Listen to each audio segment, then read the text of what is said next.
beginning of what you said? It's beginning to get hot, so it might be going to holiday. Holiday, that's next week. Holiday's next week. You don't have class next week, so, you know.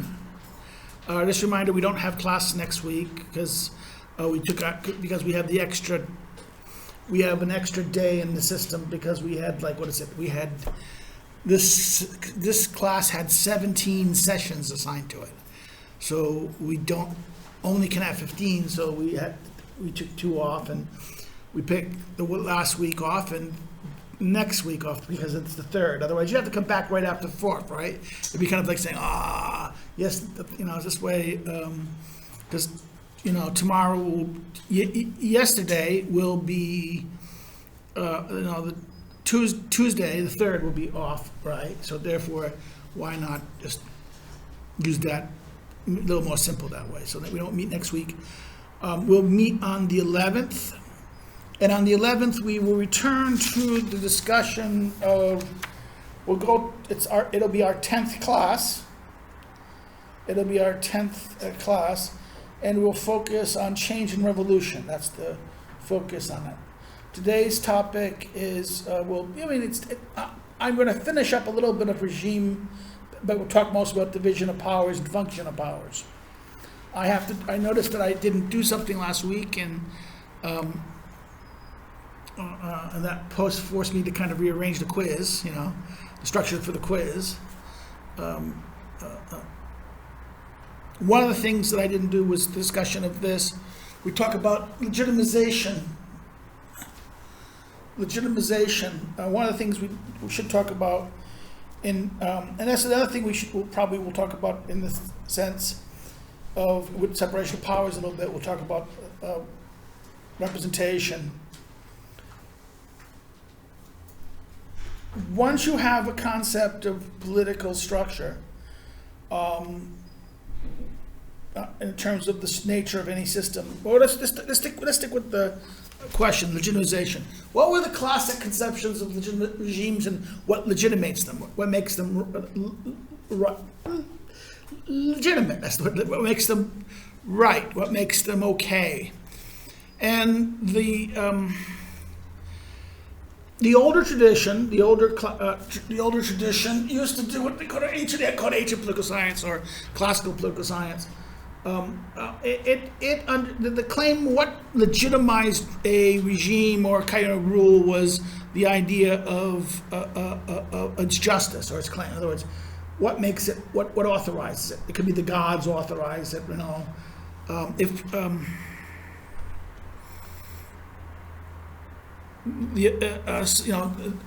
The religious views or attitudes of the people, the belief in the divine or the holy.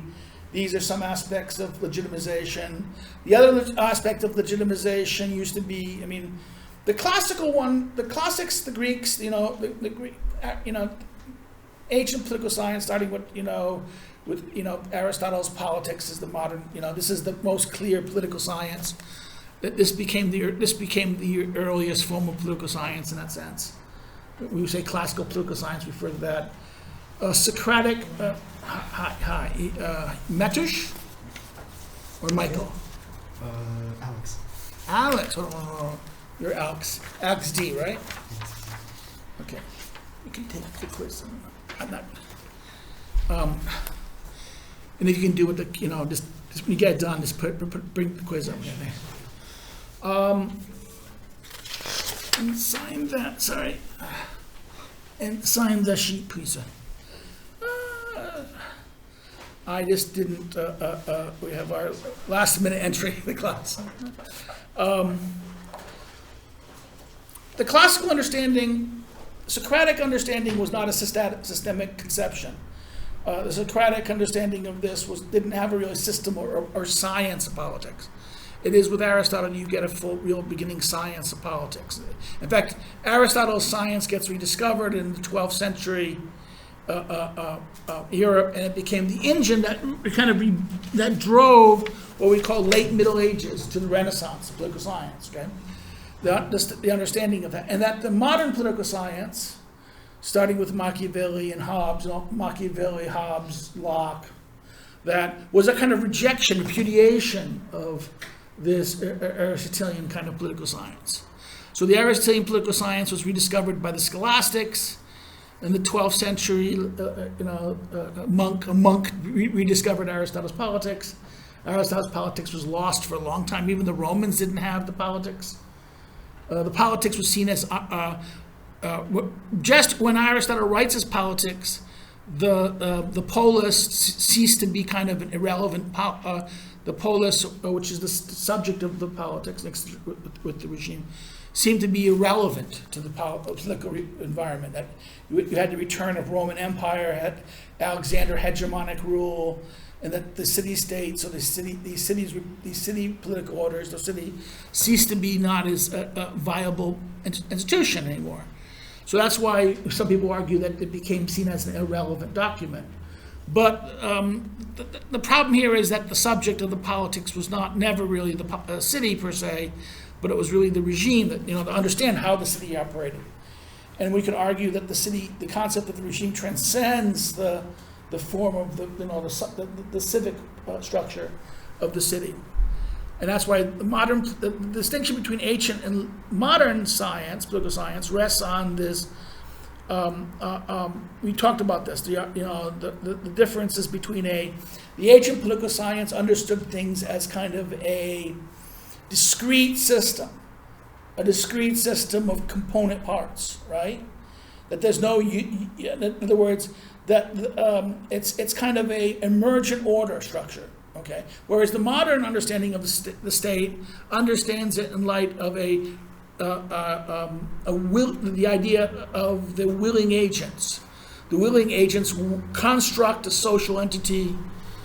This is the classic model as the social contract. The idea that the body politics is formed by the act of consent of the members constituting the creation of the body politic or the society. And therefore, this is the distinction of it. The ancient understanding was a discrete system of parts that emerged and shared life together, whereas the modern understanding rests upon the willing agency of the constituted parts. Therefore, it's unitary. Because it's a willing construct, the modern society and the modern state is a unitary construction. It's a unitary construction that holds things together. And therefore, elements of it are agents or representative agents of it. So that's summarizing what we've done so far, right? This is the return. But the question here is legitimization. What legitimizes the rule? Now, for the ancients, what legitimized the rules mostly was the justice of the thing. Now, how can you understand what is its claim to being just, okay? Well, its claim to being. What is the claim of justice? We said that every regime, Aristotle and the Socratics agreed to this, every regime makes a claim about what is just. Okay? Every regime will make a claim about what is just. And therefore, the claim about what is just is tied to the claim of who should rule. Okay? Every regime makes a claim about who should rule and why that rule is legitimate. Okay? Why that rule is legitimated. Why is it proper for the rulers or the people who claim to rule that they should rule? Okay. Now, the modern political science, the way legitimization works is through consent. The ancients didn't really think about much consent. Their argument about consent was the ancients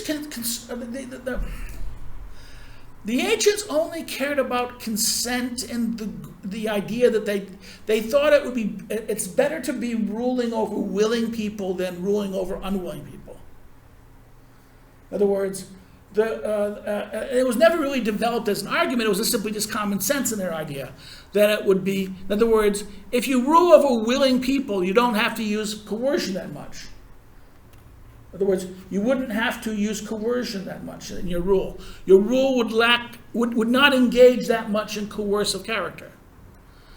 Whereas the more unwilling the people became, the more coercion that would be necessary to maintain the rule. Okay, so therefore the idea is that it's better to be rule over.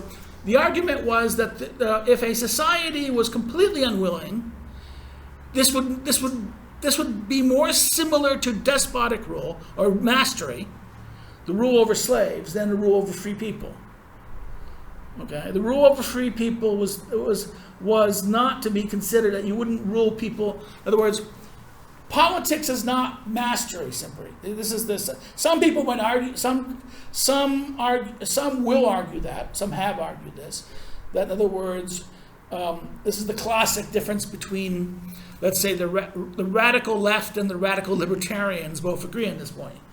They believe that any kind of rule that engages any coercion is therefore mastery. Okay, that if everything is not voluntary, then it's coercive. Okay, so politics, because it's not voluntary, it requires some force of coercion in it. Therefore, it must be despotic. Okay, this is the kind of dichotomy, and this is what Aristotle and I would argue many the saner classics would argue this is a false dichotomy, that there is a realm of the non-voluntary that is not necessarily mastery. We go back to some of the discussions in the first class, right? We talk about the difference between care versus mastery is a kind of rule like of slavery. Now, slavery, it is the form of ruling over slaves. Well, the purpose of slavery is what? For the benefit of the master. Okay, this is not care. Care understands itself to be for the benefit of the person who's being ruled, like parental care, paternal rule, or any kind of care. Care seeks to benefit the ruled, not the ruler. Mastery always benefits the ruler as a despotic rule. So therefore, that goes back to the famous regime typology, the first famous regime typology, the idea that the difference between that a just rule was when the rulers ruled for the common interest. They say the common good. Okay, when people say the common good, we think, good. No. Common good in this sense means the good that we all share, the good that is common, the benefit. The good or benefit that we share as a community. This is what the ancients and the classics understood common good. It wasn't some kind of thing you have to sacrifice for. Some writers today in contemporary politics talk about the common good, but they make it to seem some kind of platonic ideal that everyone has to sacrifice for. No, the common good is merely that unity, that good or benefit a community shares in. So this is the concept of a common. What are the commons? Well, the roads are commons. Okay? A good is something you benefit from. So the fact that there are roads in the street is a good that we all benefit from. Okay? That is a common good.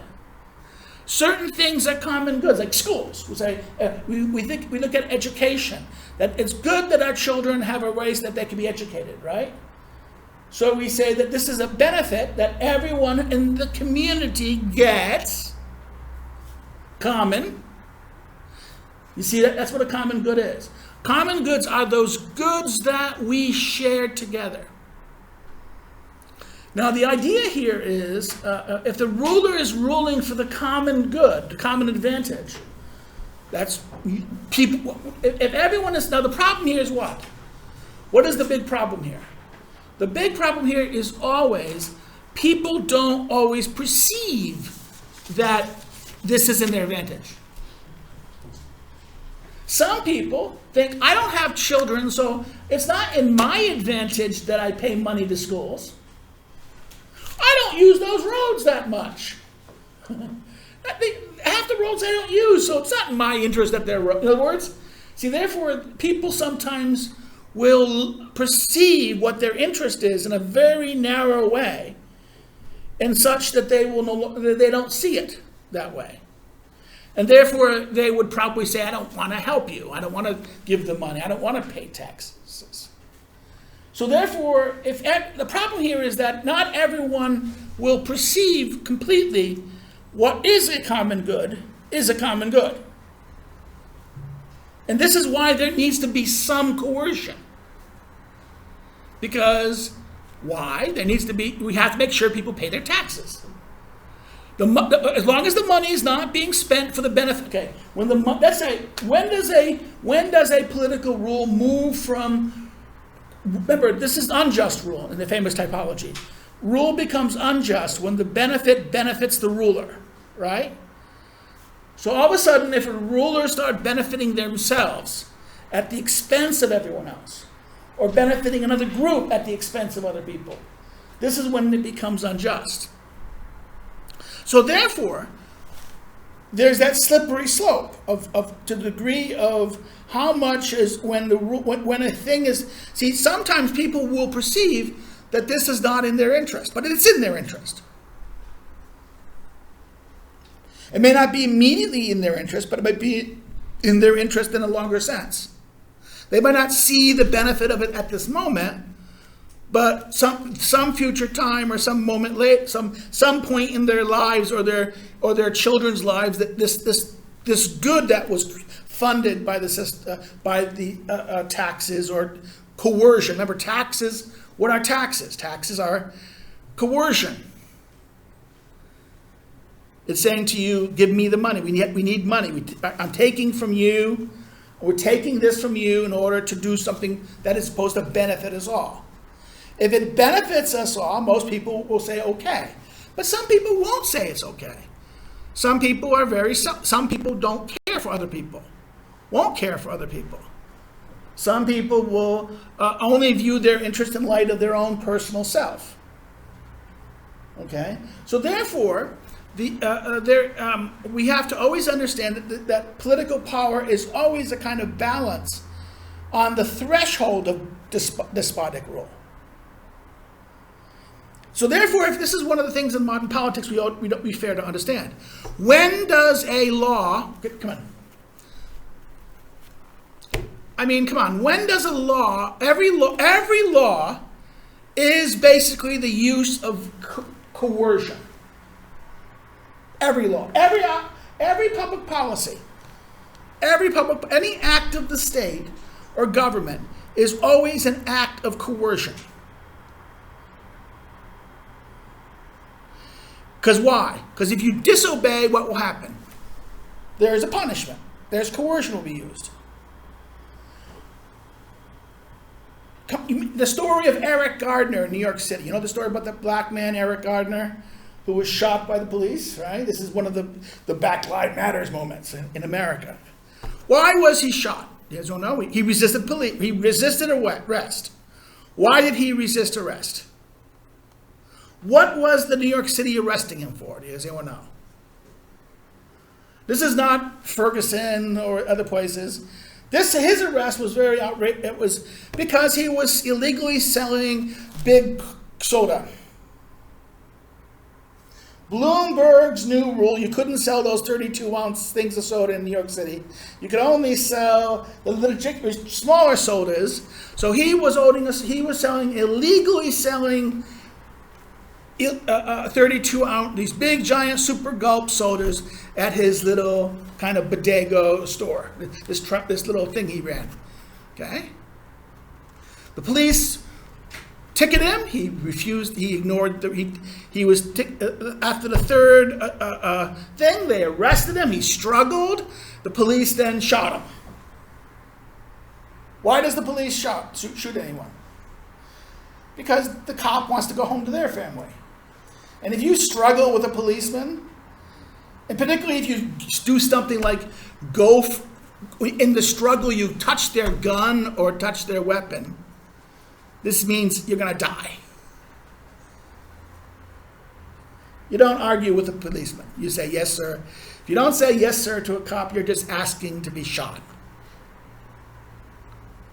No, if you say, if you're not very, because cops are terrified. Policemen pulling over on the side of, you know what the likelihood of a policeman getting killed on a side of a road because of a car stop? It's high.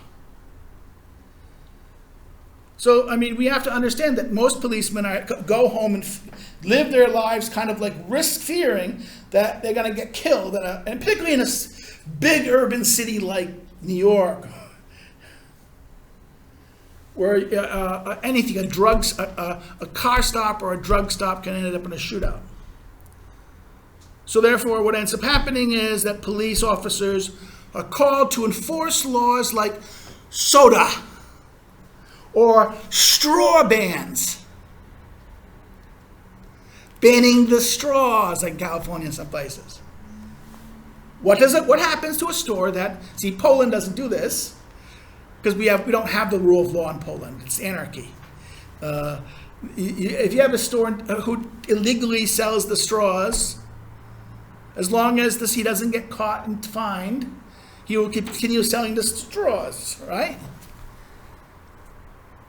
Only the big companies would do that because they do it out of fear of being sued or being shut down.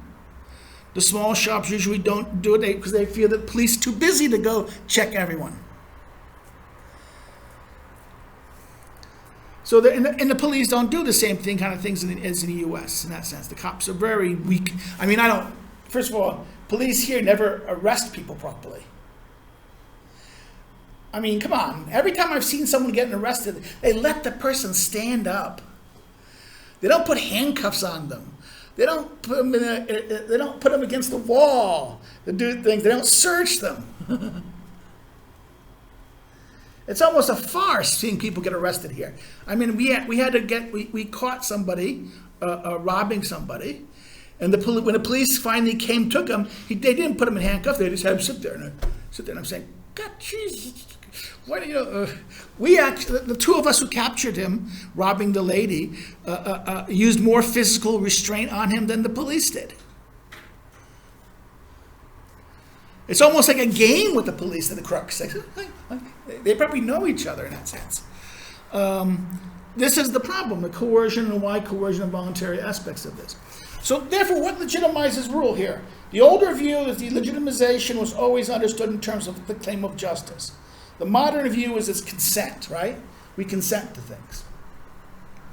Now, the consent problem has led to a lot of problems. Because, come on, think about consent. Consent is a very vague thing. What is consent? Also, our perception of consent can change. We may at a moment have said okay, but then a little bit later we think about what happened and say, no, I don't agree with that, right? We can change our mind, right? So consent is a very dangerous thing because consent also is changeable. Our perception of our willingness and our obliging to things can do this. And we know that this consent can be a very drastic concept because human relationships are not, if all human bonds and human relationship is based on consent, then therefore there's no permanent relationship. But there are human relationships that are not consensual. Example, parent-child.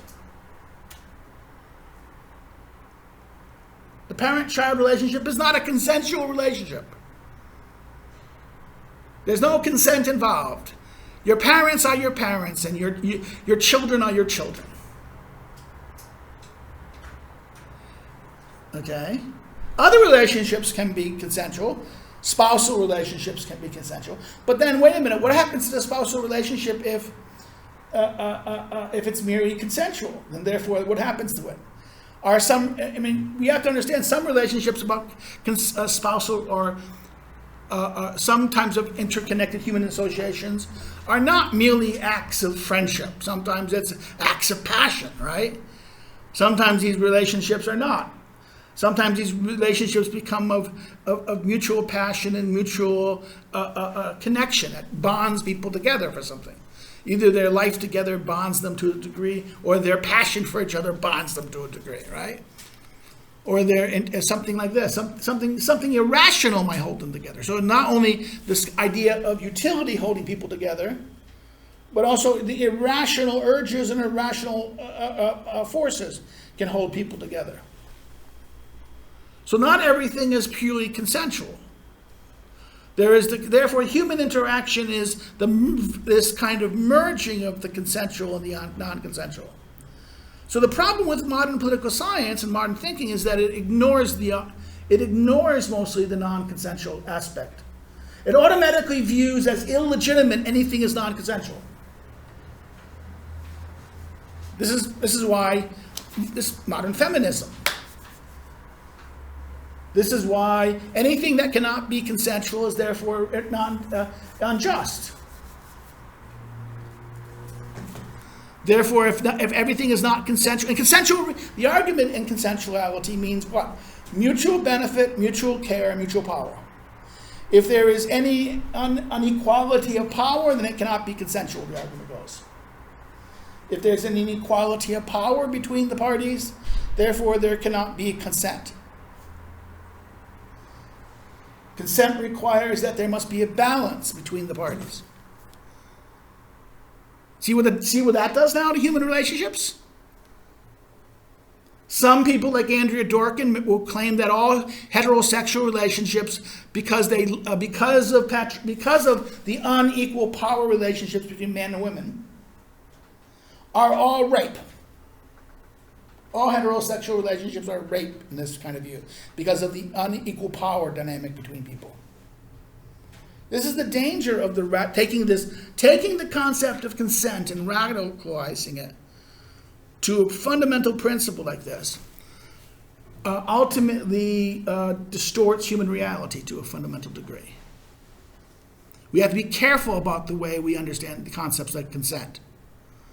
Because consent is a very, it's a legitimizing characteristic, but it is not the legitimizing characteristic. The question always understood that consent must be tied, the question of consent has to be always tied to benefit. Good. In other words, consent is not enough. It's benefit. Some kind of benefit must be done. Some good must be engaged in it. Now, this leads us to this famous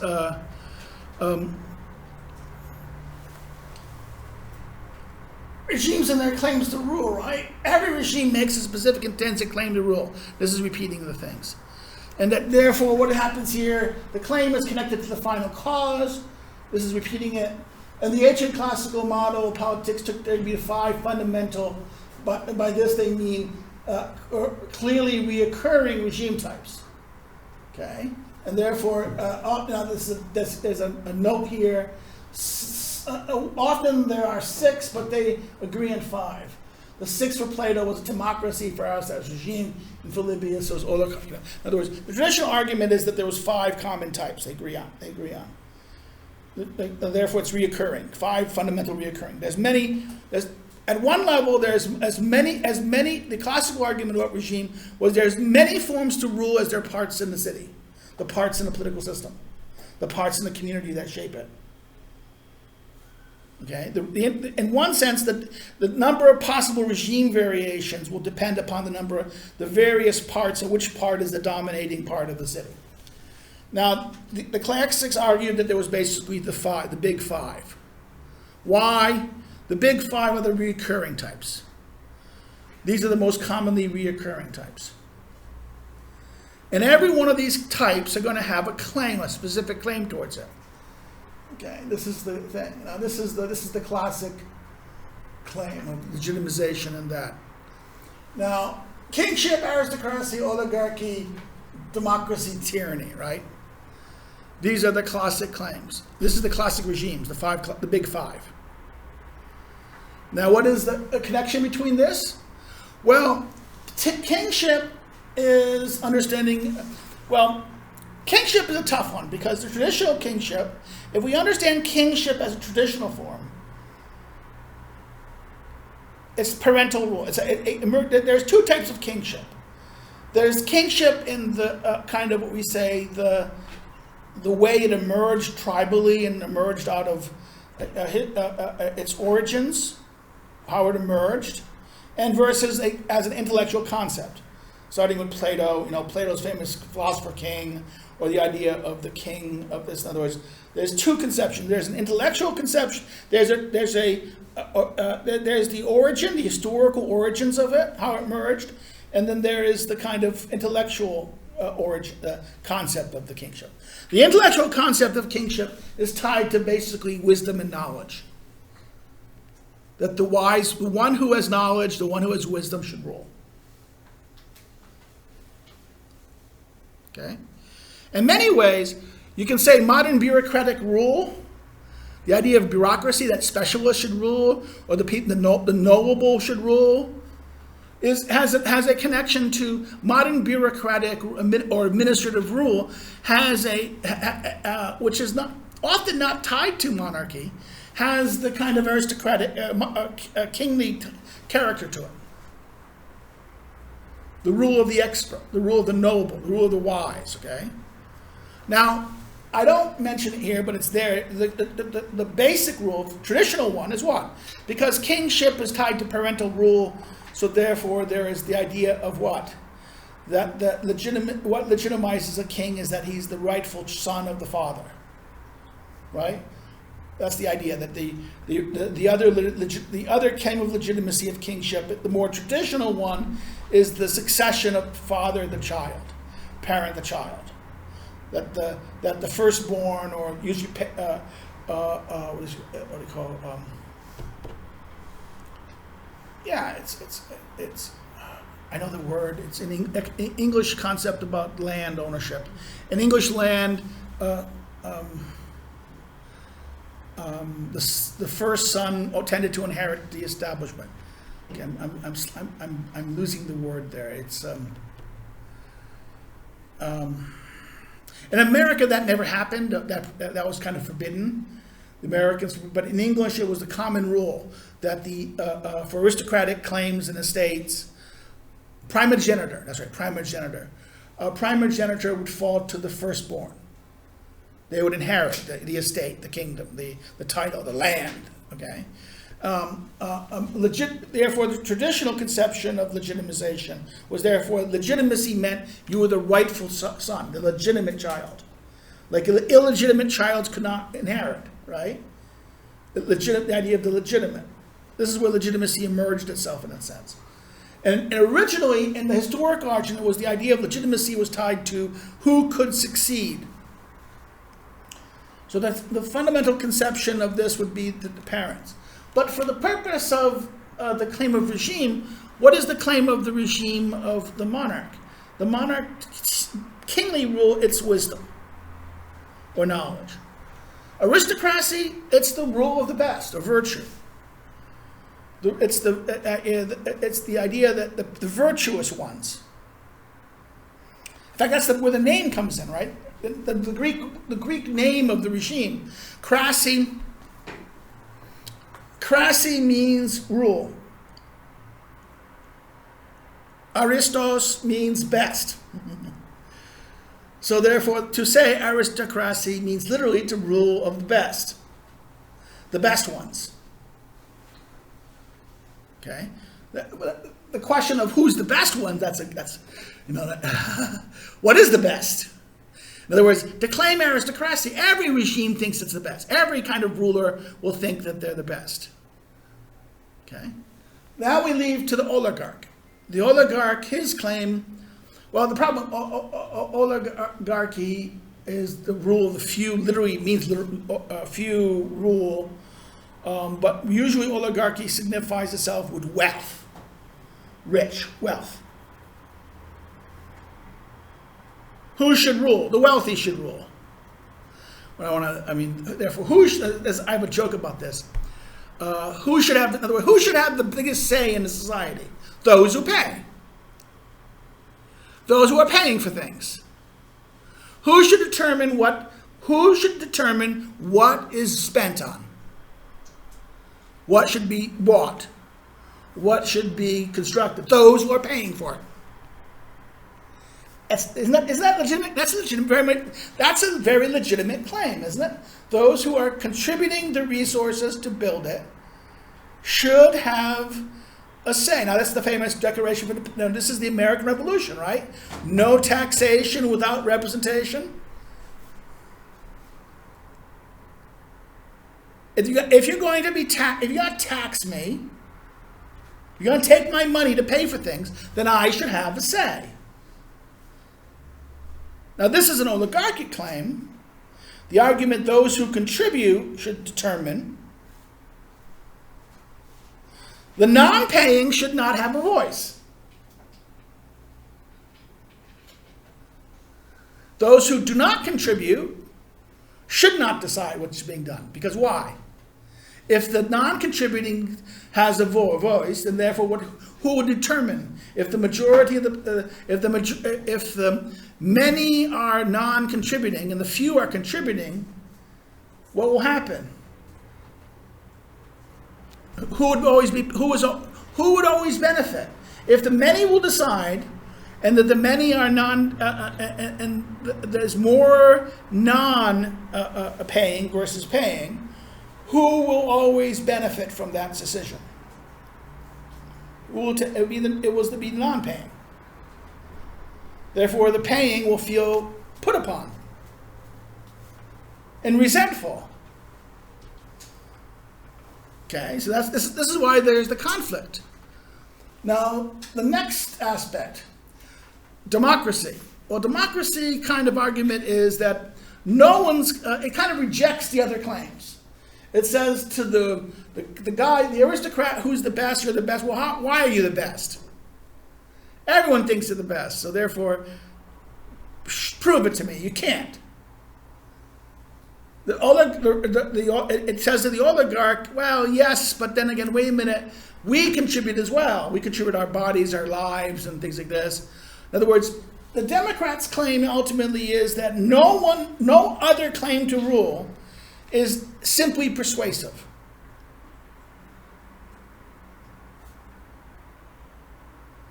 The Democratic claim is that the other claims to rule are not simply persuasive. Everyone does not agree to it. And because the other claims are not persuasive, everyone should rule. There should be equality.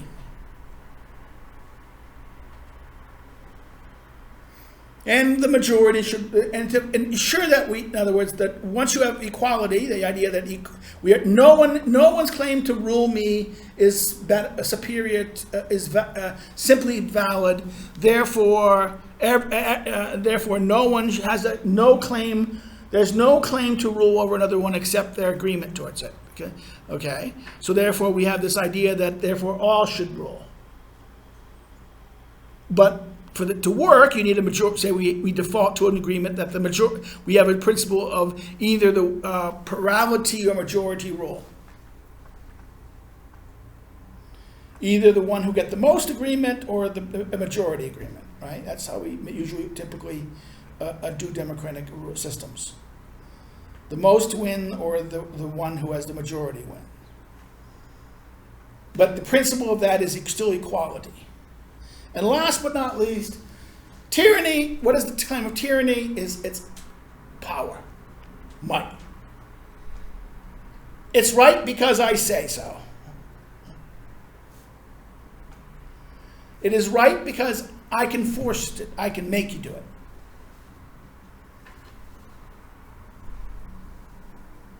So this is the classic. These are the classic, the regimes and their specific claims and the connection between the 5 classic regime types and the claims. Now this leads us to the next part of the lecture, and that is the division of separation or division of power.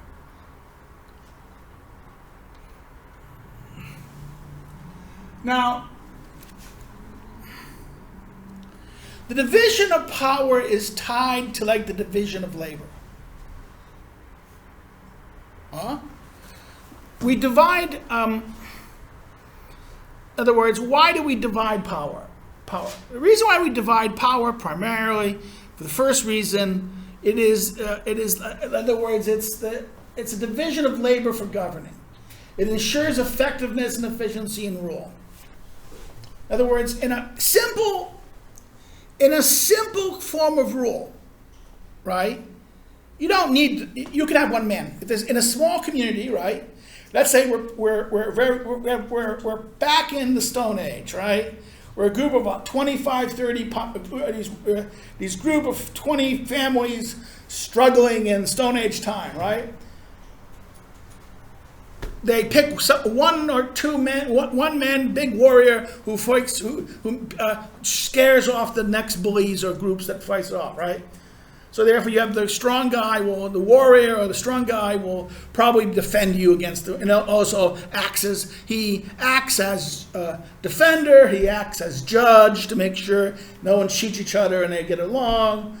In other words, this is the origin of the original kings, right? The original kings emerged from the fact that you had a warrior who kind of protected you and acted as judge. In other words, all government rule, all the necessary things you had a ruler for was satisfied in that one person. Because there wasn't much expectation of him. It was very simple. But what happens when, as we evolve and the nature of the community grows over time, right? It grows, and all of a sudden there's more services to do. In other words, you need more soldiers. One guy alone ain't going to protect you. He needs an army. He needs more. He needs about a dozen guys. Also, all the disputes among you causing problems. So therefore, he has to spend his time. The ruler has to spend his time in creating this army, creating the soldiers or the guardians or the protectors, dealing with the decisions of what we need and what we don't need. In other words, what happens? It becomes too big for him. So what does he do? He will delegate. He will divide. He will delegate responsibilities to other people. So therefore, the idea of delegation, right? That's what happens. But then what happens? And you say, okay, but let's divide it logically. That's for efficiency. I'm not going to delegate simply to him so he does everything and these guys do everything. It's chaos. We'll divide the function up. We divide the function up like in a division of labor. We divide the division of labor up in order to ensure that the product or the process of what we want to be done will be done. Right? It's done for the sake of ensuring efficiency and maximum efficiency and maximum effectiveness of the process, right? So therefore, this is the reason the separation of powers, division of powers emerge also in the political sphere for the same reason. In other words, as political community becomes more complicated and becomes needed, what you do is we start dividing functions up. And the other reason why we do it is the classic argument. We divide powers because we want to prevent despotic rule. Now, here's the 5 classic, safeguard against despotism, right? This is usually the thing. It's actually the first reason we do it is the first one. Second is this, but safeguard against despotism, safeguard against dictatorships or tendencies, safeguards against arbitrariness. Facilitates checks and balances in each of the organs or each of the institutions. And then last, it helps maintain efficiency in the administration. So these 5 are really reducible in these 2, right? These 5 here, this classic case of this is reducible as the case of these 2 fundamental things. We want to avoid despotic rule. This is the Roman idea. The Romans divided the consuls. They were afraid of the kings. When they created the republic, they divided the kingly power up into functions. And they had 2 consuls rather than 1 because they were afraid that there was too much, having 1 power consul, that they thought this was the only way to prevent him acting like a king, and kings were seen as tyrannical. That's why rex always has this, the Latin word rex always has this more coercive power. So this is the classic, and we see the difference between the ancients and the moderns in this also. The first characteristics is this idea of, i.e., the functions as deciding, making decisions, doing things, like in acting and enforcing things, right? And then last of the things is settling disputes. These are the basic functions of rule. We make decisions. We decide. The ruler decides what is to be done. The ruler executes the decisions, carries out the decisions, And what does it does? It adjudicates. It settles disputes among the parties. Those are the fundamental functions of ruling. Now, the ancient understanding, this is, from the Politics, Book 4, Chapter 14, 15, and 16. The first is, he talks about deliberative, the offices, and adjudicative. This is the classic. Deliberative means we deliberate, we decide. Who decides? Now, the modern world, starting with all modern thinking asserts that the deliberative function, the function of who decides, is the legislative. From Hobbes, Locke, Rousseau, onwards, the legislative function is the one who decides. The executive function is the one who executes, carries out. Huh? But wait a minute. Doesn't the president make decisions? To some degree, yes, but he mostly makes decisions on how you execute the law. A president does not, or an executive does not make the law per se. Now, of course, some executives see, wait a minute, but isn't the ministers, this is why Poland drives me crazy. In a pure separation, this is why there's no fucking separation of powers in Poland.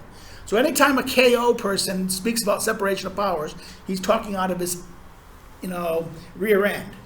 Because the Polish Constitution does not have any, it is a parliamentary model, right? And therefore creates a ministerial government. Parliamentary models there's no clear separation of power. There's always the fusion of legislature and executive power. Why? All parliamentary systems, parliamentary democracies, the ministries are created by who controls the legislature. In a presidential system, it doesn't matter. The president does not necessarily have to control the legislature in order to get in other words, the presidentially controlled, where the ministers report to the president. Often they are independent of the legislature. They can be, in other words, the other party, the legislature can be controlled by other parties, or not even controlled by any party. And the only thing he needs to do is he needs to get votes. He needs to ensure that his policy wins votes in the parliament. Okay? His ministries only execute policy. Now, the problem with fusion systems doesn't work that way. Therefore, in a fusion system, the ministers create laws. Why? Because they're both executives and they're also what? Legislatures. And it's even the Polish system is insane. Why? Because the Polish system, an act of the minister has the same impact as an act of the parliament. Act of the same. In other words, a decision or act of a minister, when he makes a regulatory, not a regulation, but a deciding act, this is the same in the courts, Polish law, as an act of the same. In fact, the courts do not weigh one over the other. In fact, this is what drives Polish courts. This is why Polish courts are the mess they are, because often judges will flip a coin. The judge will flip a coin, which will he obey? Hence, there will be no consistency anywhere. This is why I always argued that the current Constitution is the big piece of shit and should be destroyed. From a legal point of view, it is a mess. No clear control, no clear courts. Okay, who's the highest court in Poland? Is there a single judicial power in Poland? What? What is the High Court called? The highest court. It's not the Constitutional Tribunal. It's not the Supreme Court of State. It's not the High Court of the Supreme Administrative Court. And there's 4 courts in the Polish Constitution. Which is there is no one court.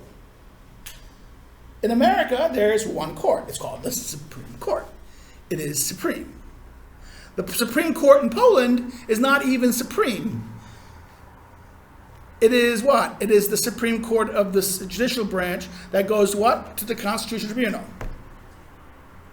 Does the Constitutional Tribunal have any authority over the president? No. To address a dispute between the president and the Sejm or the court, what body has to decide it? The Tribunal of State. Who is the guardian of the Constitution? President, not the court. Now you see the mess you're in? Administratively, constitutionally, division of power-wise? There's no clear... this explains, in other words, the constitutional structure, the institutional structure, these functions will explain why the regime is the way it is. You don't have a clear division of power. The American division of power is not perfectly clear. Not a pure separated system also.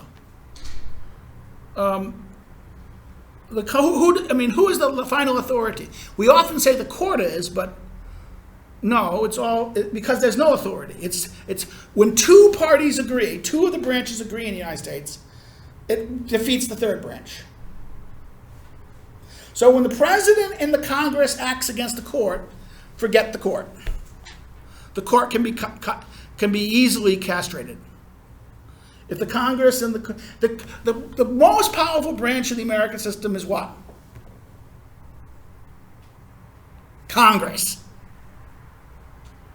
Congress creates all bodies. All the governmental bodies are created by creatures of Congress. Every government agency is a creature of Congress. What Congress creates, Congress can uncreate. Who is the only body that can control any spending? Congress. If it is not authorized, in other words, no federal employee, including the president, can spend 1 cent of taxpayers' money that has not been funded by appropriations.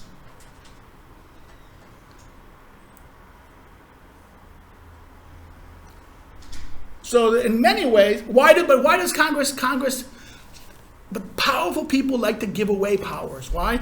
They don't get blamed. They let the court rule. Why do they let the court rule? On controversial issues for the past 50 years, the Congress has let the Supreme Court rule. Why? Because this way the congressmen don't have to make a controversial vote. They can simply say, I didn't do it. They did it. Gay rights? No, I didn't vote for it. We can't do anything. The court has done it. Anything. Remember Griswold versus Connecticut. Griswold versus Connecticut, contraception, the famous case that started the privacy decisions. The state legislature, they had 6 different. Planned Parenthood was a political party in Connecticut. Because the Democratic Party was against, because of the role of Catholic voters and the Catholic majority of Irish Catholic voters, the Democratic Party was seen as tied to the Catholic Church. The Catholic Church and the Democratic Party was against contraception. And the Democratic Party was the dominant party. So anytime anyone wanted to bring contraception in the state of Connecticut, there was no way you're going to win. They had referendum votes that failed. In other words, in the elections and in referendums, contraception failed every time. So what did they do? They went to the Supreme Court arguing the 14th Amendment and argued the 9th Amendment and created the idea of 4th Amendment property issues tied to privacy. There's this very complicated argument about privacy, okay? The court said, okay, and the states under the 14th Amendment, no states can deny these rights. Therefore, the state of Connecticut. Doesn't matter what the people say. Doesn't matter that the majority of the population thinks it's that. The court now determines that this is now a right. The Democrats could not be happier. Because why? Because this way they can say, oh, no. Because most of the Democratic leadership wanted that. Because many of their larger progressive states, Western states, already had that. Because they weren't controlled. In other words, their voter base, the worker base was not ethnically Catholic. East Coast states were majority ethnic Catholic. Up until even till today, the majority of the population is ethnic Catholic. So what does that mean? That means what? That means that the old party, the Democratic Party, was tied to the working class, the workers, and tied to this voter base that opposed contraception. So therefore what? You had a problem politically. But once the court came in there, this gave politicians, Democratic politicians particularly, a way to avoid responsibility for it. Now, could the Congress overrule the court? Yes. Instantaneously. You could simply remove the jurisdiction of the court. Because remember, the Supreme Court only hears this as an appellate jurisdiction. You could rule. The Constitution gives Congress the right to define the appellate jurisdiction of the Supreme Court. It could even do by legislation curtail the court. In other words, its power and authority, in other words, the Constitution only gives the court unlimited, you'd have to alter, no, to touch the court's original jurisdiction, you need a constitutional amendment. But to constrain or limit its appellate jurisdiction, the Congress has that authority in the court, the Constitution says. So what does that mean? Also, the thing everyone likes to talk about, judicial review, right? Everyone likes to remember. Does the Constitution give the Supreme Court the right to declare acts of Congress unconstitutional? The answer is no. There's nowhere in the text of the Constitution does the court have the power to declare acts. The court claims that for itself in Marbury versus Madison. In other words, a judicial act of assertion is the only justification, and Congress let it stand. Congress did not challenge it. And for now 200 years, Congress hasn't challenged it. Could Congress challenge it? Yes, there's nothing prohibiting it. It can simply say, Congress says, sorry, Charlie, there's no such thing as this power. Because, come on, presidents have made claims, similar claims. Like, it's called executive privilege. Executive privilege was a power the presidency claimed that the court supported. Then the court went against it. So what happens if Congress and the presidency turns against the courts? Can cut the courts to bits, can ignore them, can limit their powers. And if you get if the Senate if you can get enough senators angry with judges, you can impeach judges. An impeachment is not a criminal situation, it's a political process. So if you have the 2/3 majority necessary to impeach in the Senate, you only need a majority in the House and a 2/3 majority in the Senate, and you can start removing judges. Okay? So therefore, if the second judges start pissing off the vast majority in the Senate, then the Senate will act against them. You understand? This is how division of power works. Division of power. Every branch is checked by every other branch. Now, we talk about this. These are the scope. This is the typical system. We have we have the core powers. There's 3 levels of powers. And this is where they intersect. The intersecting where all 3 intersect, you should call this administrative action. Where all 3, in other words, administrative action is the intersect. Administrative action tends to be an intersection at level of both judicial power, executive power, and legislative power. You have the core powers of them that are in their own field. You have the intersection, and you have the intersection at two other levels. You have the incidental powers that both the exec. In other words, the presidency, every branch has powers that look like the other in the other area. There are aspects of the the marshal service. When the enforcement of a writ decision of a court by the marshals or the sheriffs, right? The marshals are an executive actor, but they're controlled by the court. The marshals and the sheriffs are usually controlled by the court. Sheriffs usually at town or city level, federal officers is always called marshals. Sometimes states have marshals also, usually tied to the state courts. Now these are meant what? These agents are usually they enforce the decisions of the court. They're under the authority of the chief judge. So therefore, that's a quasi-executive authority. In other words, judges act in a way as an executor.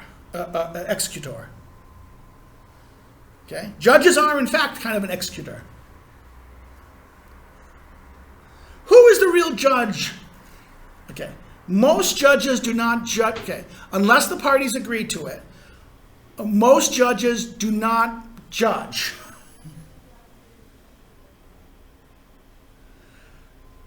The only thing a judge typically, who decides the case? In America, a jury. And for a criminal case, you need unanimous vote. 12-man jury, you need unanimous. All juries are 12-man. They have 24 extras.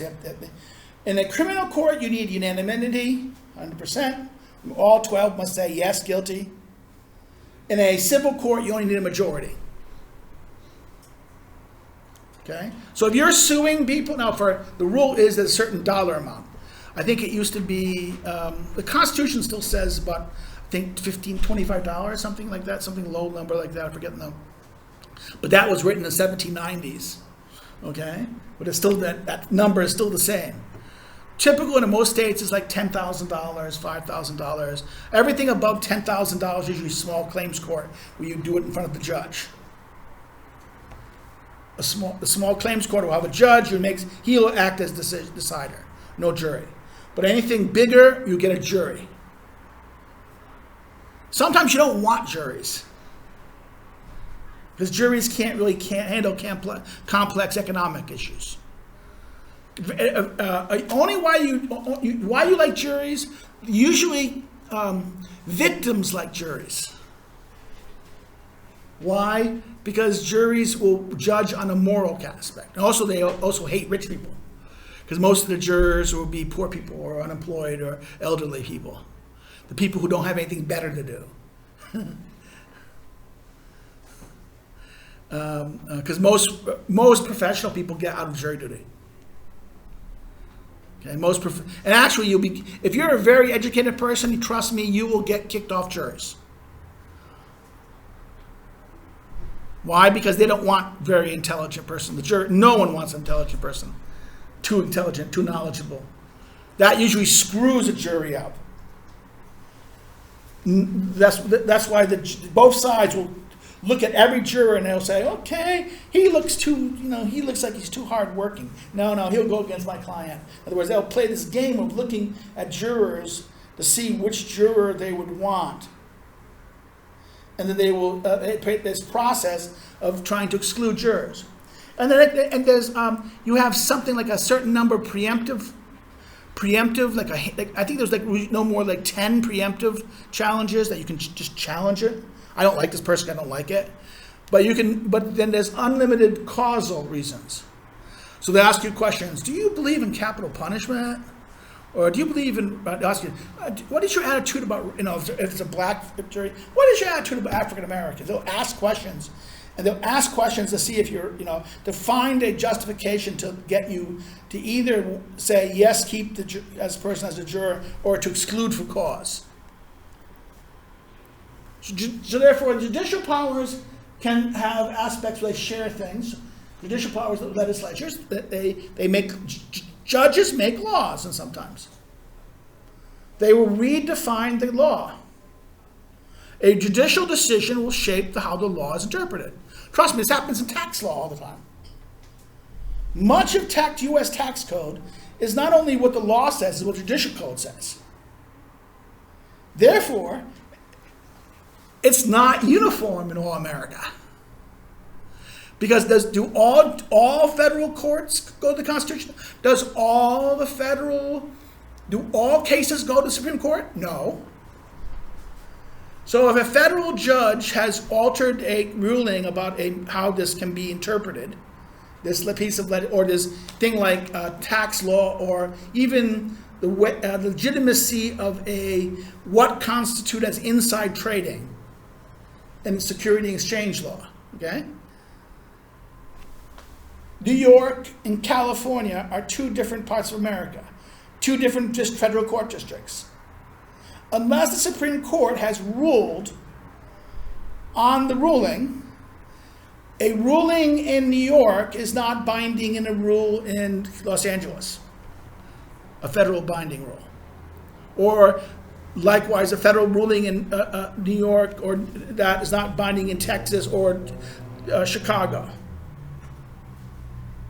Different parts of the country will have the courts have interpreted aspects of the law, commercial law, tax law, regulatory law, and even things like search and seizure.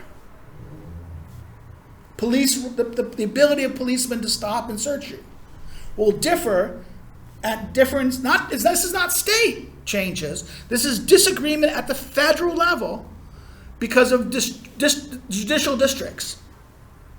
Until the Supreme Court rules, then all the inferior courts must abide.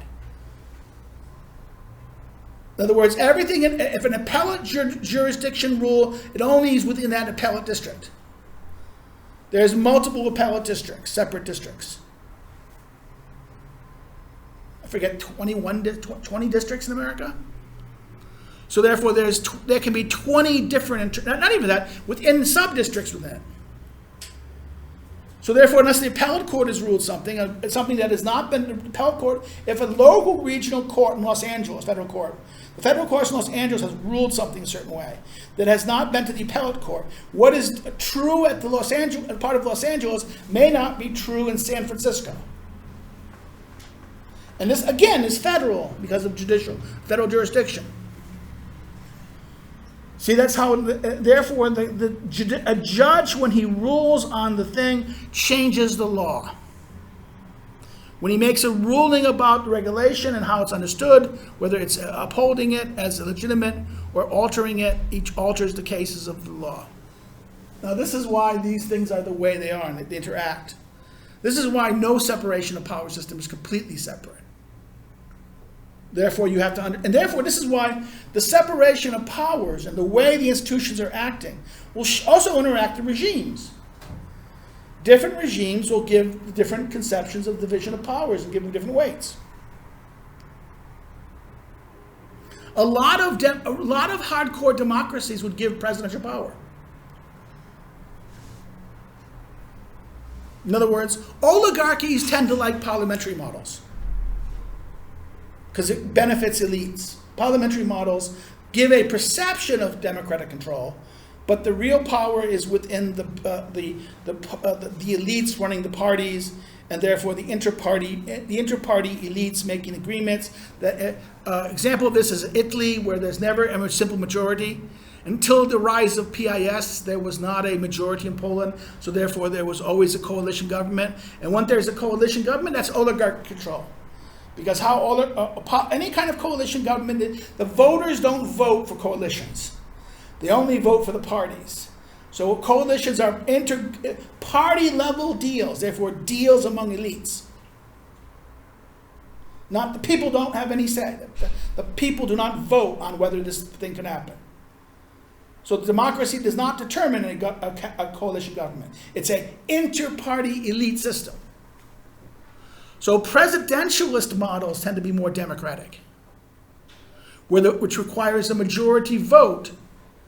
So So in Poland, what is the only office in Poland that has democratic legitimacy?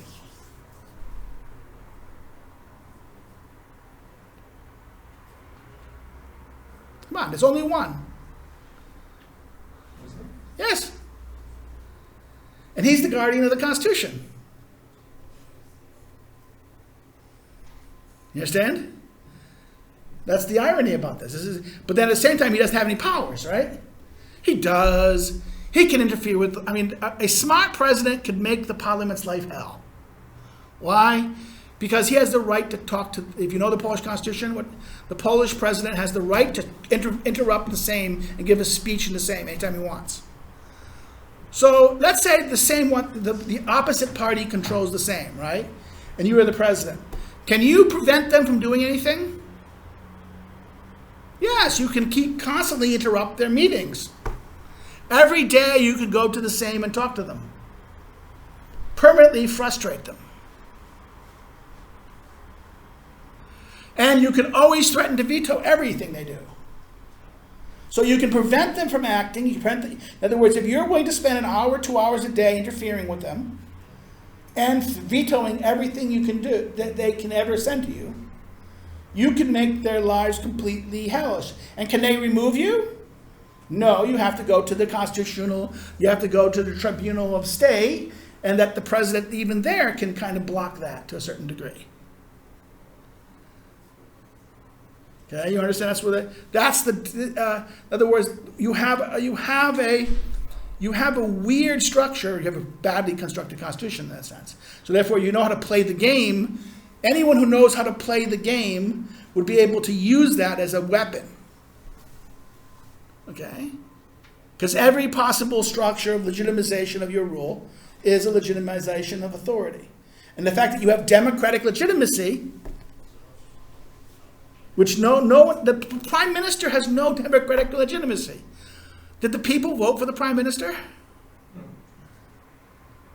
Exactly. The prime minister is merely a party vote. The majority of the party, in other words, if he doesn't have the support of his own party, and he doesn't have support of the other members, then he's never going to be prime minister. He'll lose authority. So therefore, it's a confidence vote means that he has to, as long as he controls the loyalty of the party, therefore, as long as there's a unitary party, you can control the structures of government.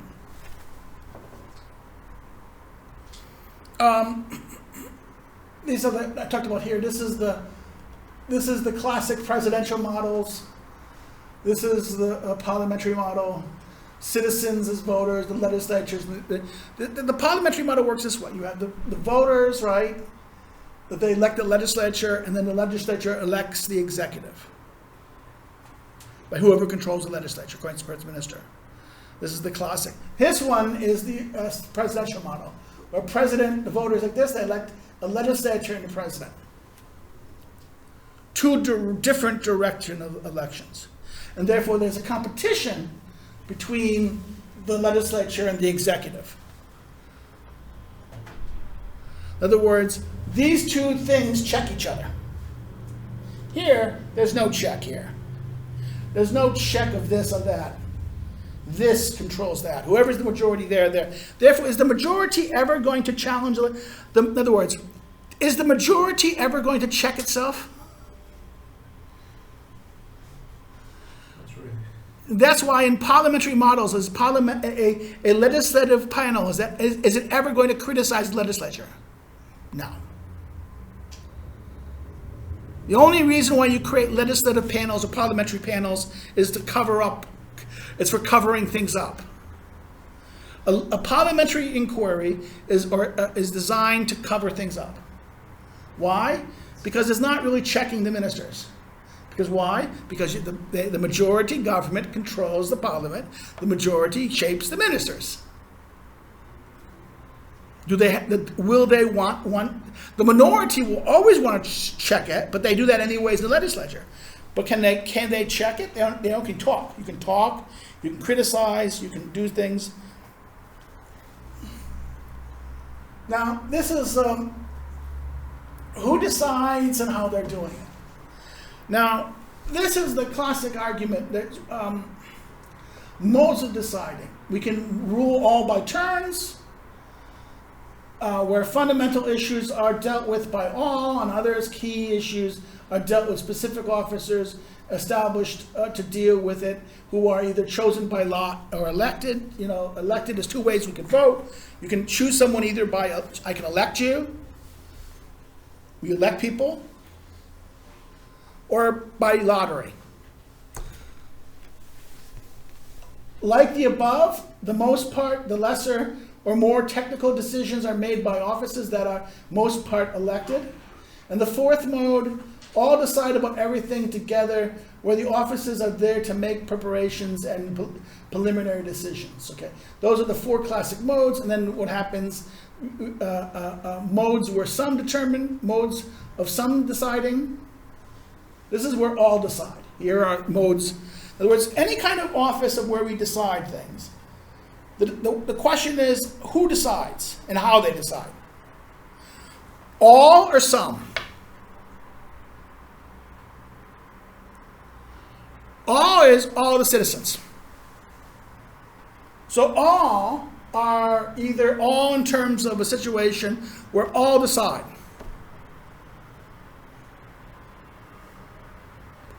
Or some means usually some part, some group within the whole will decide.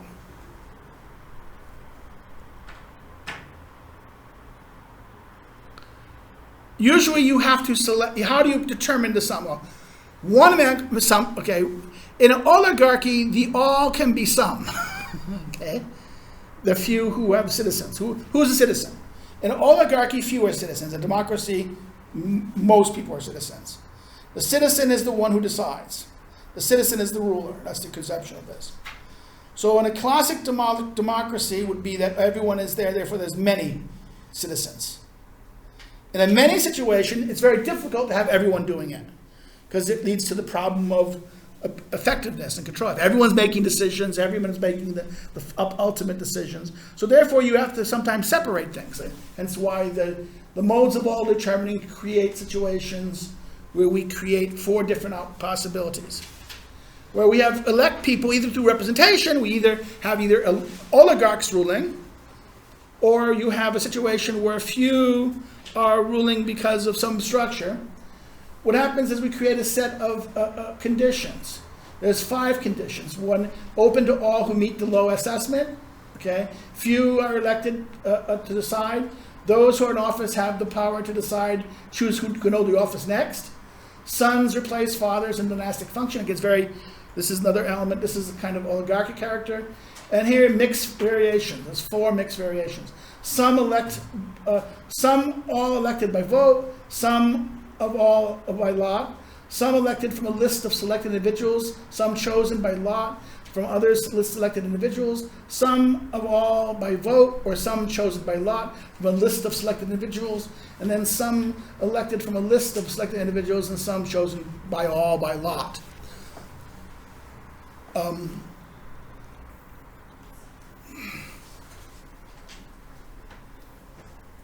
We talked about this before. The 5 questions about concerning offices. How many offices are there? What do they have the authority concerning? So the offices, well, every kind of political structure is going to have offices. There's going to be offices that decide, who just make decisions. There's officers who are going to execute laws, execute things. And then there's going to be officers who act as judges, who adjudicate. So all political entities are offices in that sense. So the offices are not necessarily, the ancients really don't have a strict concept of executive power. Executive power is the modern construction of it. But the idea that you have offices executing things, that is there. So we have to deal with the question, length of time of each office, how long an office is long for.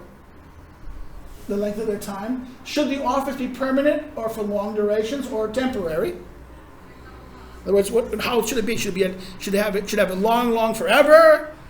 In other words, every office, every kind of construction, we have to understand what is it for, what does it do, what is its purpose, who can be a member of it, how length of it, should it be permanent or have long duration or temporary, and who should be selected for an office.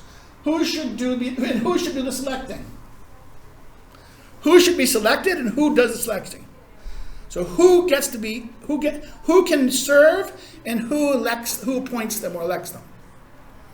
Of the regimes, different types of regimes prefer different type of people. Aristocracies tend to prefer the educated. Oligarchies prefer the wealthy. Democracies prefer the free. And monarchies, well, this is not a specified group, tends to enjoy the aristocrats. Or prefer aristocrats. This is Montesquieu's argument. Now, on a slide here, this is the big problem. 4 modes of selection. All appointed from all appointed from some appointing from all, some appointing from some. That's the 4 possible types. Here, there's three questions of office. Who appoints the officials? From whom or what group the officials are selected? And how the officials are selected. So these things, these lead to these, then lead to those. The 3 methods: election, lot, or combination of those 2. Election and lot. One is aristocratic, one is democratic. What is what? What is of these choices, which is democratic, a lot or election? Wrong. Election is aristocratic. When you why? When you elect someone, what are you electing them for? You think the other person is better than the other person, right? Usually we think it's better. He's my party and my party is better than the other guy, right? In other words, election by nature is always picking the better choice. The actor thinks it's better. Anytime you elect, this is aristocratic in character. Lottery is democratic. Why? Everyone is equal. Anyone can hold this office. Any random person is suitable for this office. And there should be equal, in other words, and everyone has an equal shot. The lottery for the offices. That means everyone is equal. That's the lottery. In fact, to this very day, what is the only in America and England? How do you choose people who are eligible to be on jurors? Lottery. This is the most democratic way. The power of life and death are in the hands of a democratic lottery. So therefore, this is the famous combination of the structures of all types of offices. Now think about it. Now you can look at the legislature.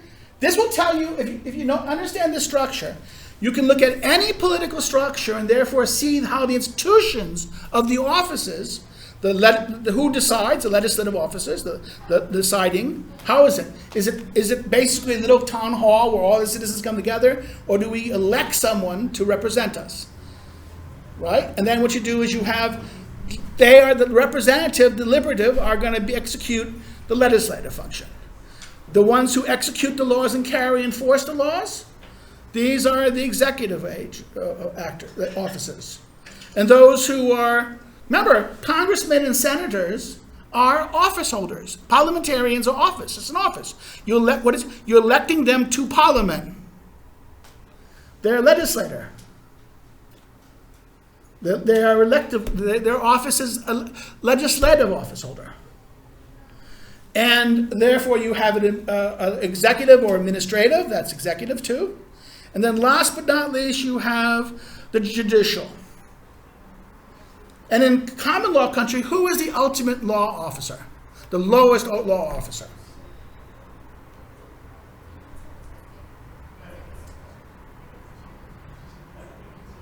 The policeman.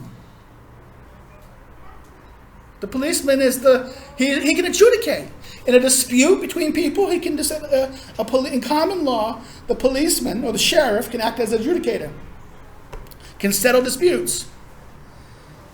Now, in civil law, who is the lowest officer of the law?